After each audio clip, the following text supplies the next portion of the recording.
just a few announcements before we hear from our speaker. First up are our shirts, which are being sold. They're really hot right now, $15 each, and what, 2 or 3 extra, $18. So give them while you can. Okay, so I just wanted to mention some things that are coming up. June 24th, there's going to be a historical walk for the former Monroe Street, which would be like diagonally. Tyler can probably direct it better. Diagonally through here. Yes, and he did. On it. Oh, we are sitting on it. So we did this walk a couple years ago, and Tyler has a flip book. So as he says he's walking, you can see the pictures of what was there. It's really, really fascinating. A really easy walk, just wear walking shoes. Doesn't go fast, but it's a great walk. Are there places to stop or not? I mean, in case you get your neck Well, Probably not so much. no, yeah. And that starts at 7, and we'll meet here at the museum. Railroad tracks and back. Oh, that's not too far. What day of the week is it? It's a Thursday, the 24th, What time? 7 o'clock. And then next up is July 10th, the US 12 cruise, and we're going to have cruising at the museum, and the DDA has really jumped in this year. We're going to have a lot of stuff going on at the museum, especially for kids, old Dearborn Engine Club. Thank you, Ann. We're going to have food trucks out here. We're going to have a flea market that the proceeds will benefit the museum. Crafts for kids, just a lot of great stuff. Vendors are going to be at the plaza, and businesses up and down Michigan. They're going to be open. No ways this way, Michigan. And then one last thing. So next month, July, is another historical tour talk, and that's going to be Michigan. Okay? And again, comfortable shoes, about an hour walk. And correct me if I'm wrong, it's going to start middle. So we're going to walk in We're second. going to go down to Second, and then we're going to go back down to probably Elizabeth and come back. Yes. We're going to talk about stuff on both sides of the road, what used to be there. So that's going to be Thursday, July 22nd at 7 o'clock. And we'll meet here or Meet here. Meet here. So instead of our regular second of the month talk, second Thursday of the month, it's going to be on the 22nd Thursday. Do we got that? Yeah. Okay. Okay. It's on your schedules when you get our Yes. schedules. So now for our very enthusiastic speaker, Anthony, talk about his vehicles. All right, thank you. And once again, I want to thank everybody for coming out. Is this okay? Oh, yeah. Yeah, I want to thank everybody for coming out. I guess my prayers got answered, and it's a nice weather. It's a nice evening. A little warm, but got a little breeze blowing, so it's better than not being able to be out and enjoy this. So once again, thank you for everybody for coming out this evening. A little bit about me. You might have heard me. I break this stuff.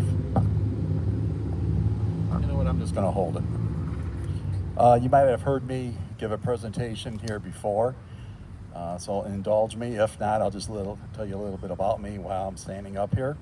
First of all, I'm a lifelong resident of Dearborn Township, Dearborn Heights. I retired from the Ford Motor Company after 33 years of service, all within the security fire department.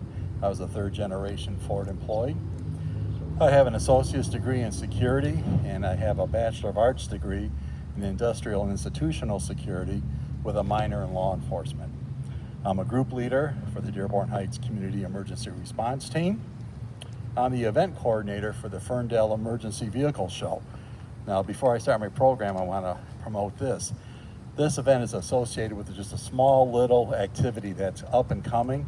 You might have heard of it. It's a Woodward Dream Cruise. Little small event. Well, anyway, the Ferndale Emergency Vehicle Show takes place the day before the Dream Cruise. So I passed out flyers, and if you didn't get one, come and see me at the end of my program, and I'll be glad to give you one. The event is going to be, we weren't able to hold it last year because of the virus. So this year we're marking the 20th anniversary of the Ferndale Emergency Vehicle Show. It takes place this year on Friday, August the 20th from 1 p.m. to 7 p.m. The event takes place on 9 Mile east of Woodward. And if you're familiar with Ferndale, basically we're on the block where the library is and goes all the way down to where the police station, City Hall is. We get around 100 vehicles. Normally we get majority of the vehicles that are on hand are restored police cars from collectors, but we do get police departments to participate. We also have fire apparatus there, and we have antique ambulances there. There's a static display, but at 5 o'clock, the politicians and VIP gather at Woodward and 9 Mile. We have a half-hour celebration marking the event. They cut the ribbon at 5:30, and right after that, all the emergency vehicles go down with their lights and sirens on, down Woodward to 11 Mile, then they turn around and come back. So, if you have any grandchildren, or if you're a child at heart, want to come out and see something different and unique, and I have some pictures to show you this evening, you're more than welcome to come on to Ferndale on Friday, August the 20th. And then, I'm also interested in history. I have presented several programs to various groups, clubs, and organizations over the years on a wide range of topics. And finally, I'm the president and CEO of the Michigan Railroad Club. So let us begin our presentation this evening. My program tonight will consist of an oral presentation on the history of motorized emergency vehicles in the United States. This will cover ambulances, fire apparatus, and police vehicles. Normally, I present a slideshow featuring the various vehicles that I covered in my program, but because of the setting for tonight's program, a slideshow wouldn't work. So instead, I will show some photo boards with the cooperation of the wind, consisting of various types of emergency vehicles mentioned during my program. So I hope you find this program interesting as well as informative, and once again, I thank you for coming.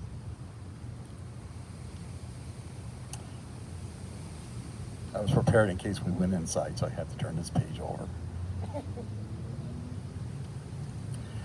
Ambulances.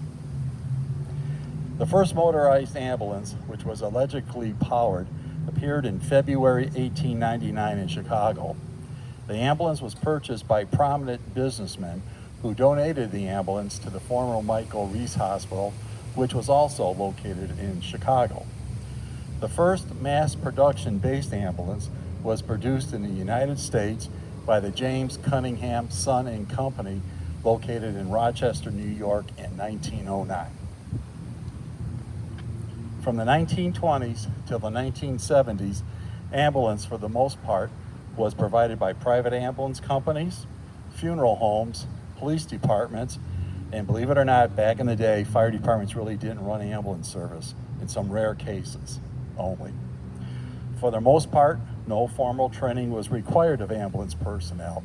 Perhaps an advanced first aid card was all that was required. Things started to change around 1973 when the federal government enacted laws regarding standards for ambulance crews, which resulted in EMTs and paramedics of today. As I noted earlier, the ambulance service was linked with funeral homes originally because funeral homes were the only business with a vehicle large enough to accommodate someone lying on a stretcher. Also, they had the personnel available around the clock to respond to requests for ambulance service. In addition, they did it for public relations purposes as well. During this time, funeral homes as well as ambulance companies used the following types of ambulances: low top, no raised roof, high top, raised roof, or a combination. This was a vehicle built upon a professional car chassis that could be utilized either as a hearse or as an ambulance, and had the capability of being swapped between those roles without much difficulty. So I guess if they're taking you to the hospital and you didn't make it, you just turn around, take you back to the funeral home and use the same vehicle over again. Needless to say, a combination was used by funeral homes. The color white for ambulances was equated with crisp, clean, and sterile. Between 1972 through 1974, if an ambulance was purchased using federal funds, the ambulance had to meet the federal specifications, with one of them being that a stripe in Omaha orange had to be applied to the unit. In the late 1970s, federal what's that? Why did they have a striped orange? Safety, visibility. In the 1970s, federal regulations concerning the design of ambulances spelled the demise of the professional car for ambulance service. The downsizing of professional cars by automobile manufacturers contributed to its demise as well. The last ambulance produced on a passenger car body was a 1979 Cadillac from Superior Coach. Currently, today, there are 3 styles of ambulances. We'll give you a quiz on these later. Type 1 has a truck body with a modular compartment. Type 2 is a van with a raised roof. And Type 3 is a van chassis with a modular compartment. Now, if you're wondering what a modular compartment is, it's a box. If you see a pickup truck or something, it's got a box on it, like that's a modular compartment. Metro Detroit area ambulance history. In May 1951, the Dearborn Police Mini Station located at Michigan and Monroe was closed. The 2 city-owned ambulances that were operated out of that facility by police officers were turned over to the fire department, which staffed and operated the ambulances. The Varan Funeral Home from 1952 through 1971 operated an ambulance service to several downriver communities, Allen Park, Melvindale, and Taylor. Also, they responded to calls in Dearborn Township for a brief period of time. And if we were able to go inside the museum, you would see there's a couple of pictures there of funeral homes. Well, one's not in Wayne anymore, it's in Westland. But you had a couple of funeral homes back in the day that used to run ambulance service as well.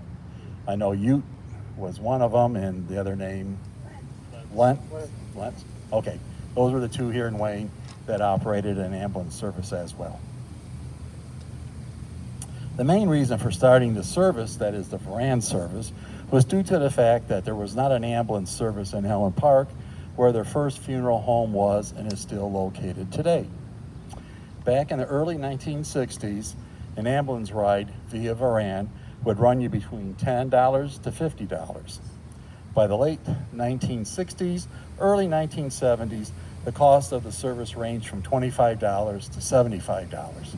If you call, I know in our city, they don't provide the ambulance service for free.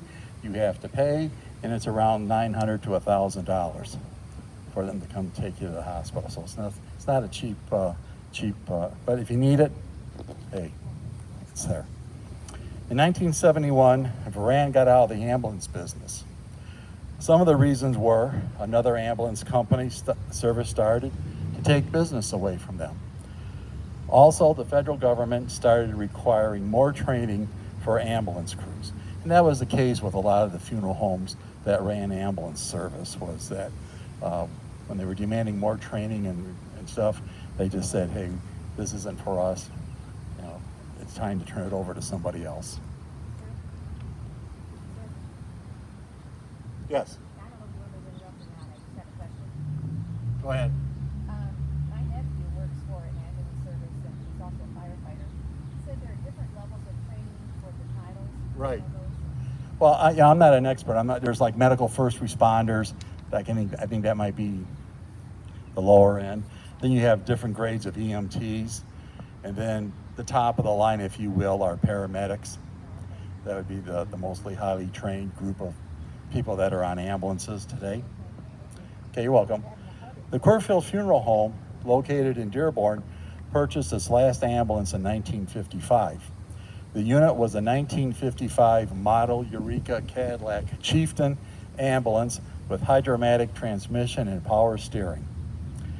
Besides being equipped with the standard equipment of that era, the ambulance had a 2-tone paint scheme with a red roof and a yellow or cream-colored body. Total cost for the ambulance back in 1955 was $7,900. Now, I have a little side story. I didn't say this in my introduction, but I'm going to interject a little side stories. My great-grandparents, when they came over from the old country, lived in Detroit for a while. I will save you the story why they moved, but they moved to Inkster. And when they moved to Inkster, the Cowboys and Indians were still running around. My great-grandparents built a party store. It's not there anymore. Unfortunately, they had some early deaths in their family, and they became friends with the Kerfield, the original Kerfields.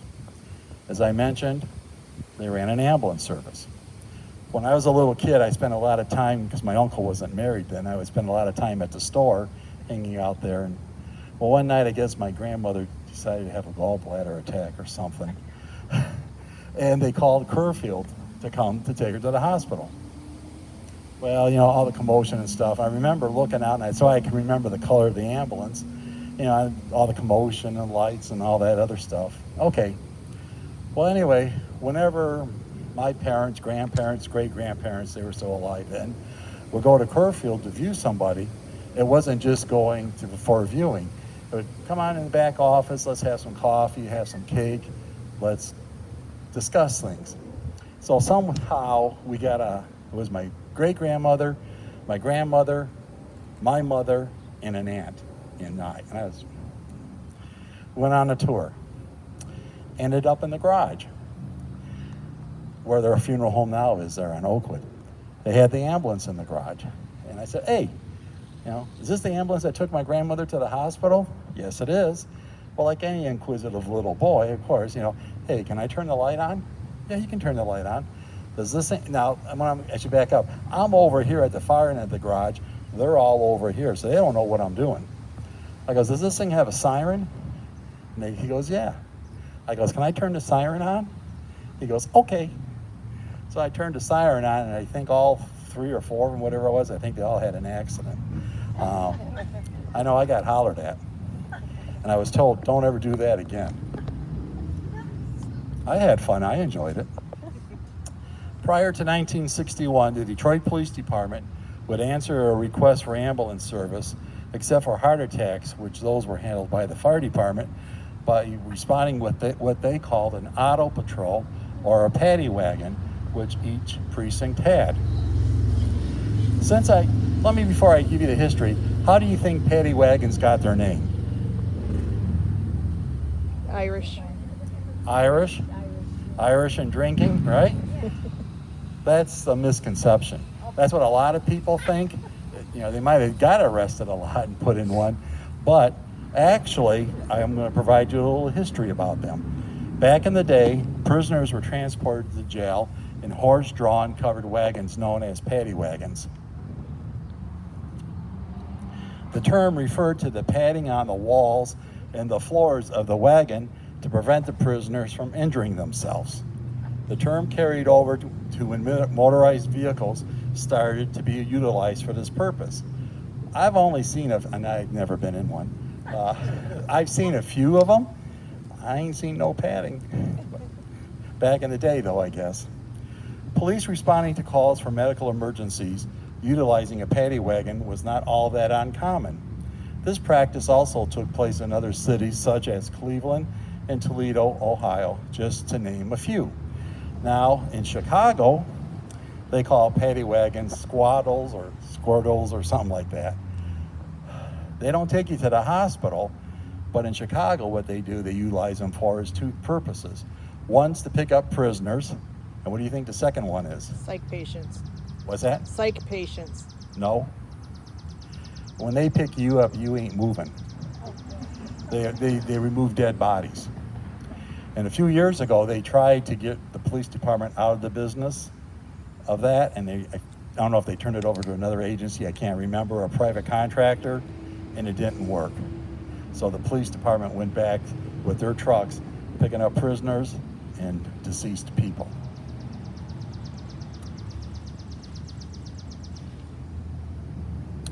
From 1961 till 1973, Detroit police transported sick or injured persons to the hospital when called to do so, utilizing station wagons. So we got a slight improvement from paddy wagons to station wagons. In 1961, Detroit PD purchased Dodge wagons for the above-mentioned purpose. In 1963, they switched to Plymouth wagons. In 1964, the department switched to Fords and remained with Ford wagons till the wagon service ended in 1973. When the department purchased the Ford wagons, they came with rear fold-down seats, which allowed for an officer to be able to ride in the back of the wagon with the ill or injured person. Now, that was, of course, if only one person was placed in the rear of the wagon. If you had two people back there, sorry, hopefully you hang on and make it to the hospital. In 1973, Detroit Fire EMS took over total responsibility for the ambulance service. Now we're going to switch to fire apparatus. The first self-propelled fire truck, which was steam-powered, was built in New York in 1841. It was a target of sabotage. It was thought to be dangerous, unreliable, and its use was discontinued. Self-propelled motorized fire apparatus did not gain wide acceptance until the early 1900s. In 1901, the first automobile ever used in the fire service was an electric runabout, which was purchased by the San Francisco Fire Department for use by its chief engineer, or another way, their fire chief. They just called him a chief engineer. In 1906, the first motorized internal combustion fire engine, which was a Howe, was placed into service with the LaHue, Ohio Fire Department. In the late 1920s, the Chicago Fire Department purchased Model A Fords for its battalion chiefs. The cars had red bodies and black roofs. The black roofs were the result of the material, tar, used for car roofs, which could not be painted. That color scheme for battalion chief vehicles remained in place until 2020. In 2020, the department changed the color from red over black to solid red.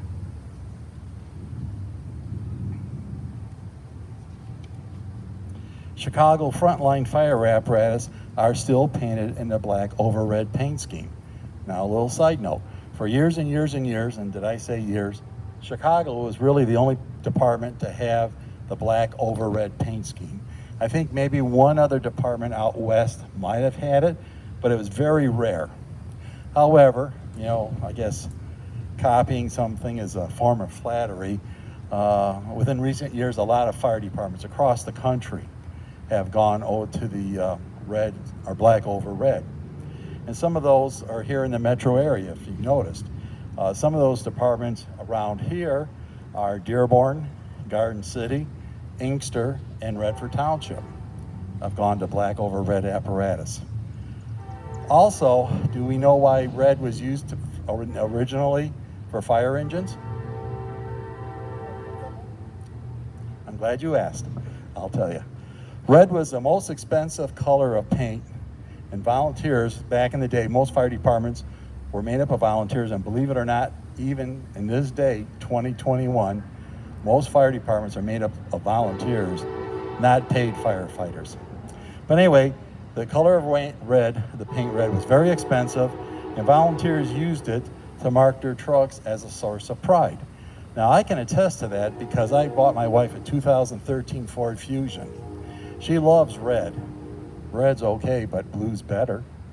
And when I bought her the car, I asked about red. And they goes, yeah, if you want to spend an extra $400, we'll sell you a red one. I don't think so. The reason it was, red takes longer to dry. So it's more costly, even today, or 2013. I go, she'll like blue. And if she doesn't, she'll learn to like it. But yeah, red paint is expensive. Also, another theory holds that fire trucks were painted red to make them stand out from other vehicles.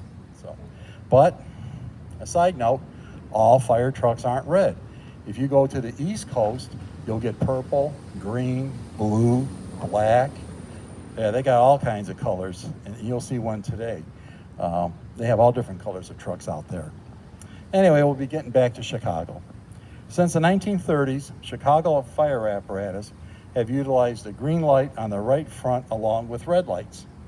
This tradition started when Fire Commissioner Goodrich, who had a nautical background, decided that apparatus should have this lighting arrangement. He felt it made sense so on-scene commanders could determine the direction from which the apparatus was responding. Starting in 2014, with the delivery of new chief vehicles, blue lights were installed on the ends of the light bar instead of green. This lasted until the delivery of new chief vehicles in 2020, when the light bars were once again equipped with a green light on the right side of the light bar. In 1936, fire departments started the use of enclosed van-type fire body apparatus. In the mid-1960s, because of several disturbances in several major U.S. cities, led to the end of open cab fire apparatus and firefighters riding on the rear step or tailboard. We won't see a picture of one tonight, but I have to tell you a story. I don't have to, but I'm going to. I was a police explorer in Dearborn Heights before I went to work for the police department after high school for a brief period of time. They sent us to the state fair to go for training. And remember the racetrack, the grandstands that they had at the fairgrounds? Well, they were having these stunt drivers doing thrill shows and stuff. Well, anyway, we got a report that one of them, oh no, it was a truck that was watering down the track, turned over. And they said, okay, you guys go down there, clear traffic, make a path for the fire truck, because Detroit kept fire equipment on the grounds during the state fair. So needless to say, where we were told to go, it wasn't where it happened. We get there and they're going, oh no, it's over there. So anyway, the fire truck, it was a Seagrave, if anybody remembers what a Seagrave safety sedan pumper, they were an enclosed pumper that the guys rode inside. Well, anyway, they had one of those there, and they got there, and I'm going, hey, no, it's not here. You got to go that way. I goes, I'll clear the crowd. You guys can turn around and go on down there. Okay. Well, the fire truck passes me, and the guy's standing on the rear step, hanging onto the roof. He goes, jump on. I was like 16, 17. I didn't know any better. So I jumped on. I goes, this is okay. Well, we get to the end of the building, or the grandstands. The guy made a right-hand turn. When he got around the corner to the track, I don't know why he didn't keep making a right-hand turn to get to the scene, but instead he made a left-hand turn. Then he starts backing up. And I'm standing on this step, hanging onto this roof, looking at this ground pass under my feet very rapidly, and say, you know, if I fall off and get hurt, my mother's going to be pissed off at you. I didn't know. Later I found out you're actually supposed to go inside the truck, and I got a bench seat where you're supposed to sit. Well, I didn't know that. He was standing there, so I stood there just like he was. Well, we get there, and it turned out to be a whole lot of nothing. So they were getting ready to pick up and leave, and I never forget, he goes, hey, you want to ride back with us? I goes, no, thanks, I'll walk. But, so anyway, that's about my experience with the tailboard. Early 1970s, fire apparatus started to appear in lime green paint, or as I call it, slime green. The main reason for the change was for improved night visibility of fire equipment. And an optician, who was a volunteer firefighter, came up with this idea for lime green, sold it to a paint manufacturer apparently, and they convinced her, oh yeah, you got to paint your trucks because the eye doctor says you can't see them at night. Around the early 1980s, totally enclosed crew cabs or fire apparatus started to appear and is the norm today. Okay, Metro Detroit area fire apparatus history. In June 1910, the first motorized apparatus for the Detroit Fire Department were placed into service. They were a Webb pumper and a Webb hose wagon mounted on Thomas automobile chassis. Starting in 1910 and continuing today, the practice of assigning shop numbers to Detroit Fire Department vehicles started. And here is something local for the local yokels. In 1918, the Eloise Complex, or Wayne County General Hospital, whichever you prefer, purchased its first motorized fire engine, which was mounted on a Ford Model TT chassis. And there's folks here tonight from the Westland Historical society or museum where the truck is currently housed. Now let me just say this about that. Back in my days at Ford, at the Research and Engineering Center, one of my duties was special events and emergency preparedness and training, so that's actually 3. But we used to sponsor a Fire Prevention Week display during Fire Prevention Week. And for about 2 or 3 years, we would get, when the county owned it, we would get in contact with them, and they would take the Model T from the airport and bring it down on a flatbed, unload it, and let us have it for a couple of hours, and then they would come back and pick it up. But they were very nice to do that. We asked them about 2 or 3 years, and they accommodated us. But if you ever want to see it, it's at the Westland Historical Museum. 1935, Detroit purchased its last open cab apparatus. In 1970, the Detroit Fire Department received its last red fire truck for about the next 26 years. It was a 1970 Suffin aerial platform. Now remember how I said fire department started to go to lime green, which I couldn't stand? Detroit did make an attempt to make them look a little bit more presentable. In 1973, Detroit went from red apparatus to white over lime green. They painted the roofs white, so it kind of looked not too bad. Today, Detroit apparatus are red again. For several years, all frontline fire apparatus for the Dearborn Fire Department were mounted on Ford C-cab chassis. I'm going to take a little beverage break here, excuse me.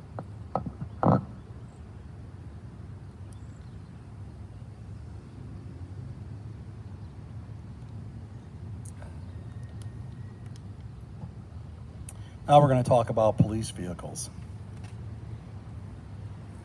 The first motorized police car, which actually you'll see a photo of tonight, was a patrol wagon. It was put into operation by the Akron, Ohio Police Department in 1899. The vehicle was built by the Collins Buggy Company at a cost of $2,400 and was electric powered. It was equipped with electric lights, a gong, warning device, and a stretcher. It needed to be recharged every 30 miles and had a top speed of 16 miles per hour. The first use of the vehicle was to pick up an intoxicated man. Interesting. Today's free press, you know how they tell you the date in history? I'm reading the paper and it goes, on this date in 1935, Alcoholics Anonymous was founded in Akron, Ohio. Too bad they didn't wait, this guy couldn't wait, or they didn't do it earlier. Maybe the guy wouldn't have been taken to jail. On August 22, 1900, during a riot, the vehicle was pushed into the Ohio Canal. Maybe the drunk guy did it. The vehicle was rescued and was used for a few more years before it was sold in 1905 for $25 as scrap. Now hold on a minute to your historical chairs here. We purchased it in 1899 for $2,400. 6 years later, we're selling it for $25. Talk about depreciation. Somebody got a heck of a deal, huh? Yeesh. At first, motorized police vehicles were called squad cars, since they transported a squad or a large group of officers to the scene of an incident in large touring cars of that time. In Detroit, patrol cars are referred to as scout cars. In 1919, the Michigan State Police began patrolling on motorcycles. By 1925, MSP retired its horses and relied on motorcycles for patrol duties.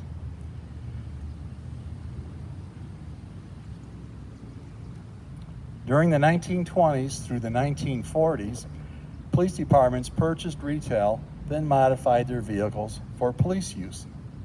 This is hard to believe.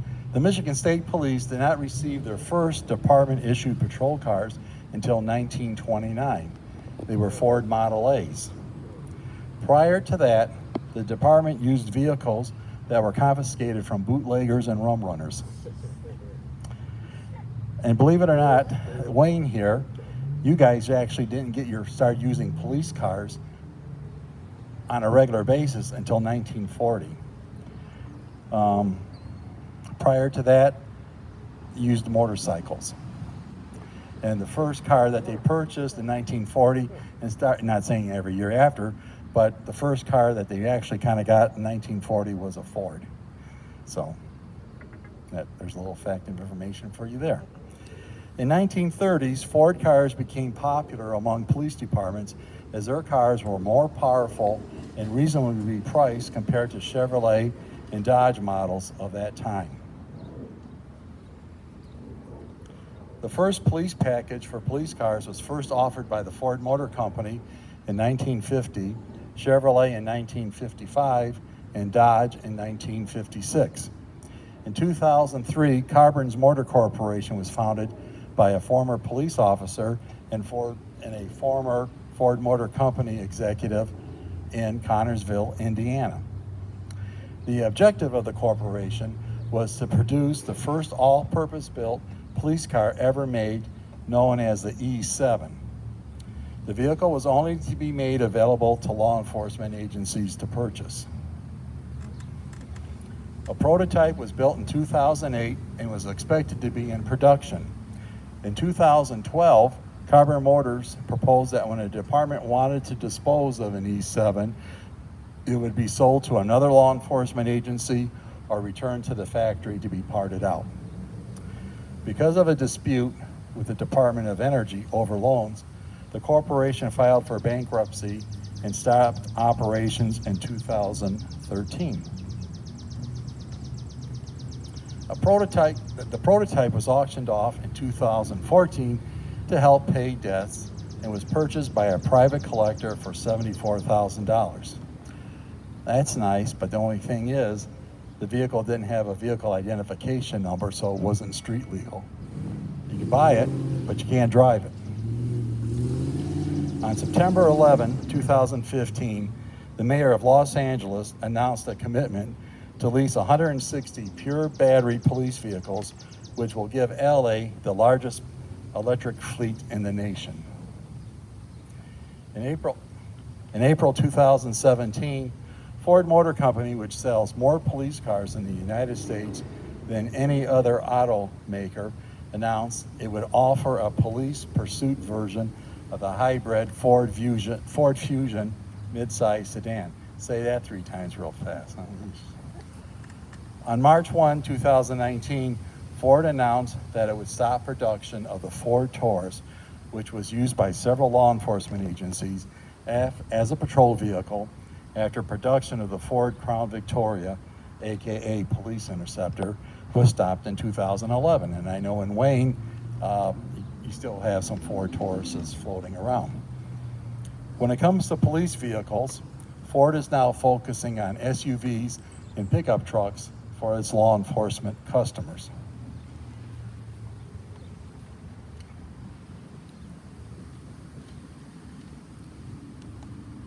Now we're going to give you some Metro Detroit area police vehicle history. Here's a first for Detroit. August 9th, 1908, Detroit police organized a motorcycle squad to respond to calls for service. In fact, Detroit was the first department in the country to use Harley-Davidson motorcycles for police work. Now this one I just find out astonishing. This would be the look on your face when I tell you the picture. 1909, Detroit Police Commissioner Frank Crowell purchased the first patrol car, which was a Packard, with his own money. The use of an automobile for policing was such a radical idea that he was unable to obtain approval for the expenditure of city funds. Guess how much the car cost? $350. Okay. From December 1, 1909 through June 30th, 1910, the Packard responded to 2,235 calls for service. That's an astonishing number. 1911, Detroit PD had a few Packard combination ambulance patrol wagons. Here's another first for Detroit. In 1928, Detroit was the first department to develop the one-way radio. The radio was installed in the Ford Model T you'll see tonight. Up until then, police departments had no way of communicating with their officers. And there was a police officer who was a radio buff and electrical kind of buff, and another guy came up with the one-way radio, which was good in one sense, but kind of bad in another sense, because with the one-way radio, the dispatchers could call the car, but the car couldn't call back and report back. And you'll see a picture of it. And it took two guys to operate the car. You had one guy driving, and the other guy wearing a headset, writing down where they had to go next. Now, an interesting fact, I don't know if it's true or not, supposedly they called the car Cruiser 5. They only had one car with a radio in it. What happened to Nut Cruiser 1? But they called it Cruiser 5, who knows why. Here's something local again. July 3rd, 1928. Lewis Dickerson was appointed as a patrolman in the then village of Inkster. He was to utilize his own personal vehicle for police work, and the village would pay for the gas and oil used in his car while on duty. Here's another little interesting tidbit. In 1935, the Northville Village Council decided to have the police department's patrol car repainted. The council believed that the car had been used several times for private use. Now, that wouldn't happen now, would it? A large yellow stripe was painted around the car, and 6-inch letters spelling police was placed on the stripe. Now get a load of this. This is 1935. These were real forward-thinking people. Several colors, including pink, green, lavender, and orange, were considered to paint the car. However, in the end, they painted it black. Now, I wouldn't have had a problem driving a green car, but when you're telling me I got to drive a pink or a lavender, now, I don't think so. But however, though, when I was with Ford Security, I think it was 1976, we got cars on a regular basis, and we had two marked cars, and one was a lime green, and the other one was blue, and the old timers wouldn't want to drive the lime green one, so us youngsters had to drive the lemon around, because they didn't want to drive that car. The other one was dark blue, that's why they went with that one. From 1953 to 1956, the then Southfield Township Police Department operated with one patrol car and no radio communications. If a call for service was received, a red light in front of the town hall was turned on, letting the officer who passed the hall every 15 minutes know that there was a call waiting. 1956 was the first year that Detroit Scout cars were equipped with revolving beacons, even though they first appeared in 1948. In 1959, Dearborn patrol cars were in 11 different colors. Do you know why?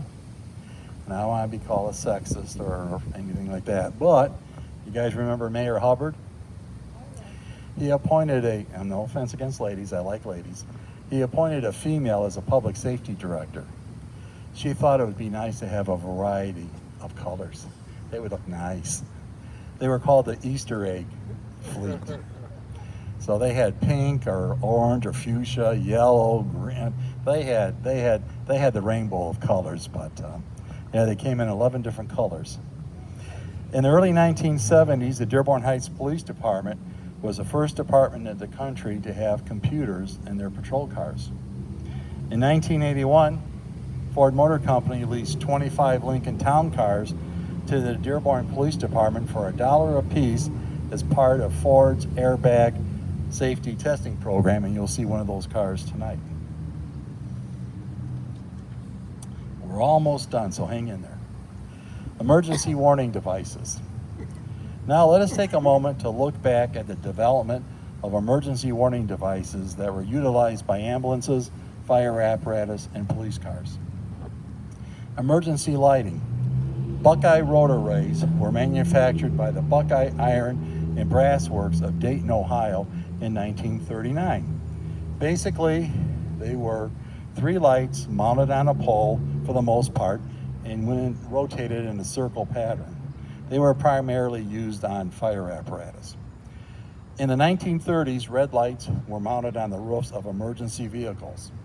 Several years later, the use of a combination flashing light and siren appeared and was used by all types of response vehicles. As I mentioned earlier, in 1948, the revolving beacon was introduced by Federal Signal. Radios. Once again, as I mentioned earlier in my program, in 1928, the Detroit Police Department was the first department to have one-way radios in their cars. However, in 1933, Bayonne, New Jersey Police Department developed the first two-way radio system for police usage. So now not only were the dispatchers able to call the cars, but the cars could call the dispatchers and report back. I couldn't find any more additional information as to why they did this. Okay, we invented the two-way radio in 1933. However, in 1934, the Federal Communications Commission told police departments that they could not use their radios for communication purposes. The FCC stated that they must either use a telephone or a telegraph. However, in 1935, the FCC rescinded that order.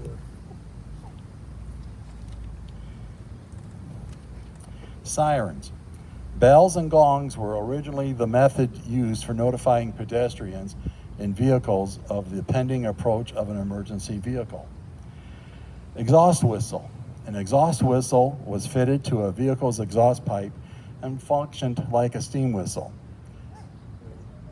I've heard an exhaust whistle on a video once, and it's a shrill, high-pitched sound. A little side story. My dad was in World War II. He was over in New Guinea and the southern Philippines. But before he went overseas, I don't know how it happened, he was used as an MP and a provost marshal. Well, he was, and I don't understand this either, he was from Michigan, and a bunch of guys from Michigan, Ohio, New York, Pennsylvania, whatever, got shipped down to Alabama and got made members of the Alabama National Guard and part of the Army. But anyway, he was in this town. It was a Saturday or Sunday, he said, and he wasn't my dad then, and he didn't do this after I came along, but apparently the boys were a little bored and they indulged in some drinking. Well, apparently there was a riot going on in a town nearby, and the sheriff or the chief of police called the Army base, said, "Hey, we need help, come, put down the riot." So anyway, my dad said after they finally got halfway sober and got their equipment, they got on, I don't know, a truck or some kind of vehicle. And the driver, he goes, "We're out in the middle of nowhere, cows, farmland." And it had an exhaust whistle on, siren whistle on it. And the guy driving it turns it on. Now it's a high pitch, and there was a lieutenant in the passenger seat. And the lieutenant goes, "Why in the heck do you have this thing on?" And his response was, "I like the sound." So that's my story with the exhaust whistle. Mechanical siren, driven by an electric motor that spins blades that produces a siren sound. And then we have, last but not least, the electric siren, which incorporates circuits, oscillators, modulators, and amplifiers to produce various tones. Now, when I hired in 1974, well, even when I was a police explorer, Dearborn Heights had two sirens. They had a mechanical siren, then they had the electronic siren in the car. When I hired in 1974 at Ford's, our patrol cars had mechanical sirens. In order to operate them, for those that are old enough to remember this, cars on the floorboard, you used to have a little button in the upper left hand that you could push down with your foot and would turn on your high beams. Remember that? Okay. Well, with the siren, what you would do is you would flip a switch, and when you activated the siren, you would push down on that high beam button, and that would activate the siren. Or what you could do is, in the steering wheel, you had a ring or the bar that goes across. You could push down on that, and that would activate the mechanical siren. But the thing with the mechanical siren was either you had to push down that button all the time or let it up, or push down on the horn ring to, and let it up to have the siren work. We got electric sirens eventually, and the nice thing with it, which is most vehicles are today, nice thing is they have like a well, a yelp, and a high-low. Well, all you got, and they have manual. All you gotta do is put that selector switch on whatever tone you want, and your hand's free. The siren does it all by itself, unless you want to change the tone to a different tone. So it was, you know, a great advantage over having to push the horn or push the button on the floor. With that ends the conclusion of my talk. Is there any questions tonight? Well, I'm going to show you some pictures because I couldn't do a slideshow, and I'm going to give you your money's worth, so you can't go home until after you see this. Oops, I got to get my pointer out.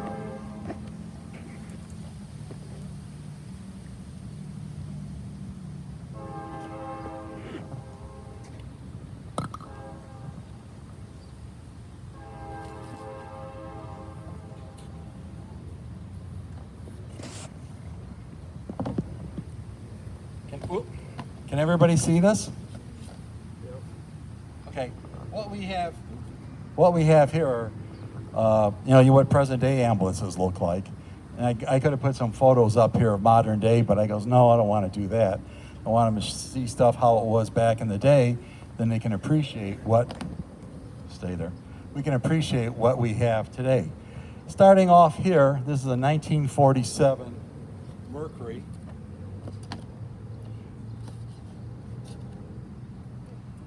I'm sorry, it's a 1948 Mercury. It was used by the Ford Motor Company, Lincoln Mercury Division at their medical department. And if you want to come up later, I'll show them to you. But one nice little feature is they got Venetian blinds on the back window here. Give you some privacy at least. Then, next what we have here is a 1960 Ford station wagon that was operated by the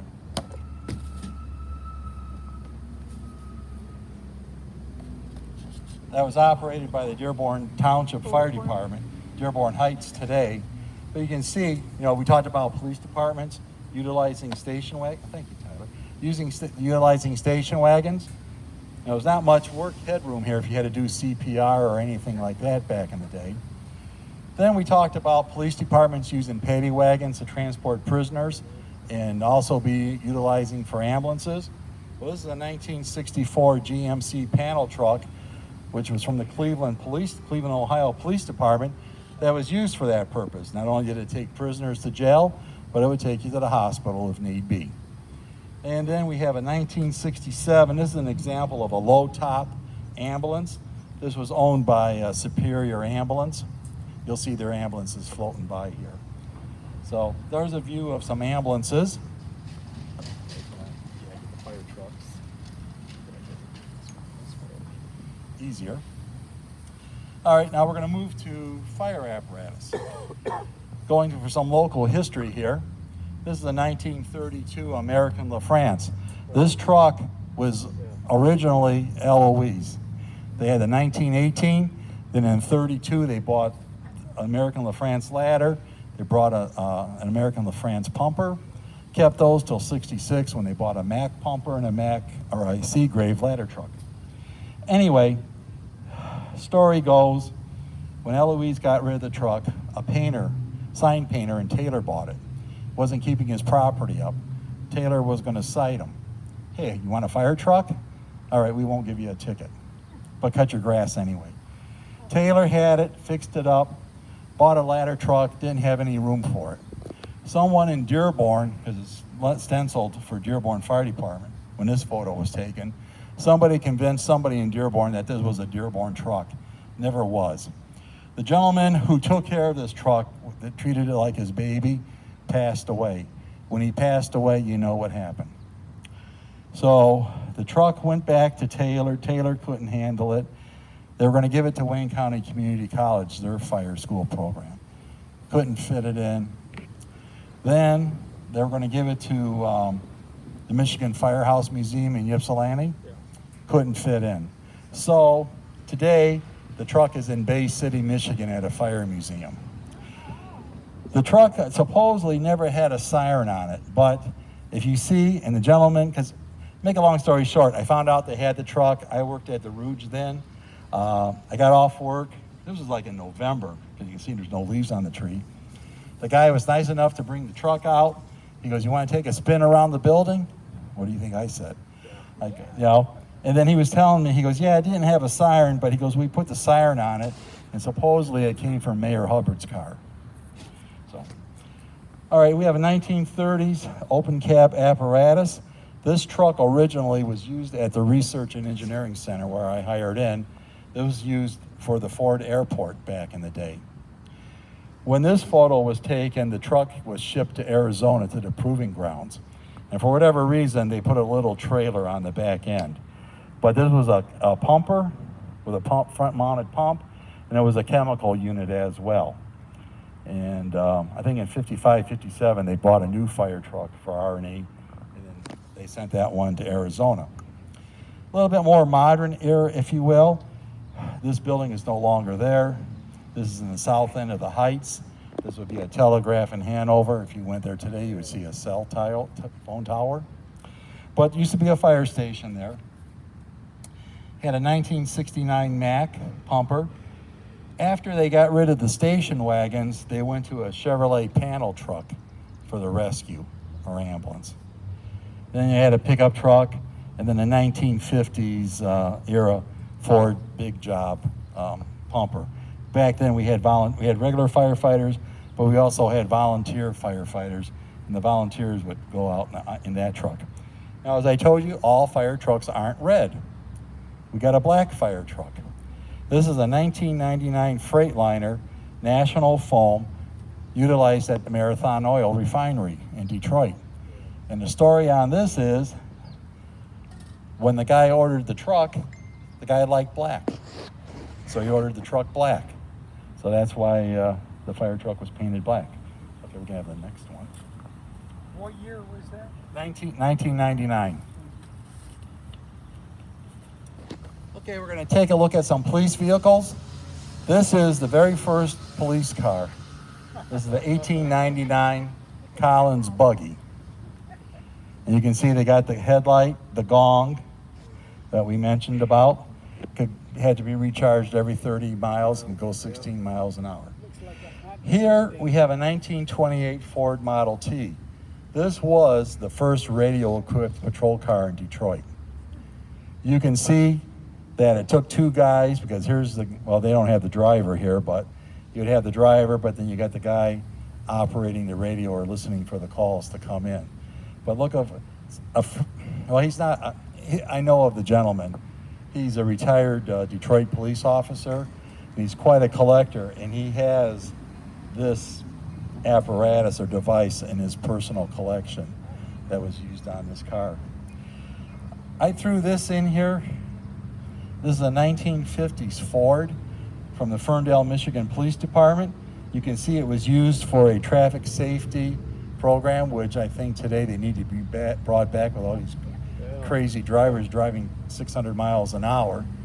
But on the side of the car it says, drive safely, save a life, slow down and live. Now we need to tell some of these knucklehead drivers this message today. Then finally, we have a 1981 Lincoln Town Car. Remember we said your Ford Motor Company gave 25 of them to Ford?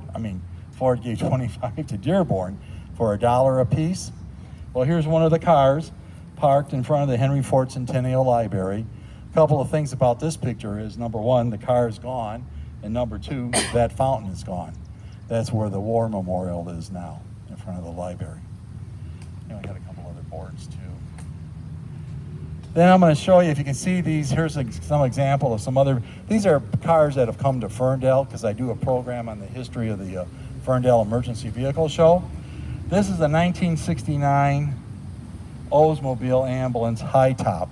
This was the very last ambulance operated by the Varan Funeral Home.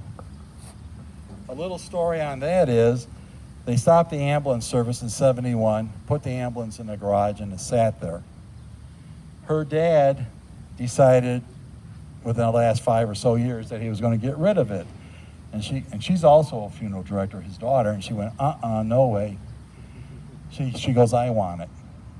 So she took it and brings it to a lot of shows. But here's an example of a high top ambulance. Now here's another example. This is a picture of my friend's ambulance. It's a 1971 Cadillac Miller Meteor. Originally came from a suburban fire department in Illinois, but it's an example of a high top. Here's an example of a Type 2. Remember we talked about a van with a raised roof? This is an example of a Type 2 ambulance right here. God. I think this is Centerline. Could be Clausen. Don't hold me to it. I'm getting old. But anyway, they come to the emergency vehicle show. But the thing is, the guy that brought this truck, it was kind of interesting. He's now retired. He's the only guy that can drive the truck. Why is that? It's stick shift. These young whippersnippers don't know how to drive a stick shift. The year I think I took this picture, he was still an active firefighter. He was leaving the show. They got a call for a fire. He showed up first with the truck, started putting water on the fire, put the fire out, but he kind of got yelled at by the chief. But yeah, he's the only guy. There's a guy, he's the only one that can drive the truck. Then here's a Dodge Power Wagon from Bedford Fire Department down in Monroe County. This was from Rochester Hills Fire Department. A female firefighter drove the truck, brought it to the show. This car here is from LaSalle, Ontario, Canada. They're kind of across from Amherstburg, Boblo Island. They've been coming to the show for years and years. I hope they can come this year, but this is supposed to be a replica of their very first patrol car. The only thing is here's an example of a federal signal beacon ray. When they had the car, it didn't have that light. Now this is a few chiefs ago. He said, that's not the proper light. Take it off the car, bring it into my office, and get a different light. So that, when they showed up at the show the next year, I goes, hey, your light kind of shrunk. Well, they told me the story. I goes, and where's the light today? He goes, oh, still in the chief's office. Here's a guy, this guy drives all the way from Pennsylvania. This is a replica car representing the California Highway Patrol. And this is a little bit more modern, and a Dodge Charger from the Southfield Police Department. I think we have one more.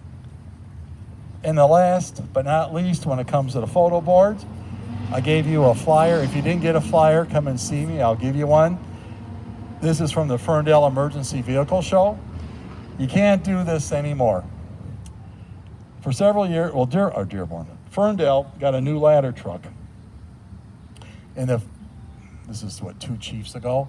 His philosophy was, the very first year they got the truck, it was just before the show, and his thing was, hey, I'm gonna give you lift rides to your guests at the emergency vehicle show. And I hope to break the truck, because I want to break the truck now than break it in real life, circumstances. Well, they did. But what they did is the truck could go up 100 feet in the air. They would only go up 60 feet. Then I say spin you, but they didn't. They would rotate you around to give you a view. Well, anyway, I went up in the truck, and I don't like heights. But this is a picture of the street has changed since then. But this is an example of the emergency. Oh yeah, their library's got grass on the roof. But this is an example of the type of vehicles and what the show looks like if you came out on August 20th. The following day, Ford Motor Company comes in and sets up now on both sides of Woodward, and this is where you'll find Mustang Alley. They have like 700 Mustangs there on display. But this is on a Friday. This is a photo of Paul Simpson. He's the traffic control officer that I work with. Needless to say, you know who that looks like. Ford Motor Company graciously donates this banner, or they call this a tower, but they graciously donate the tower and the banner to us to promote the show. And this is, we're lining up all the police vehicles. We're getting ready to do the lights and sirens crews. And this is just a shot of all the police vehicles that are in line waiting for the ribbon to be cut and go lights and sirens. So once again, I hope you enjoyed the program. I enjoyed preparing it and presenting it to you folks. I thank you for coming out, and hopefully we'll see you in Ferndale on August 20th. Thank you.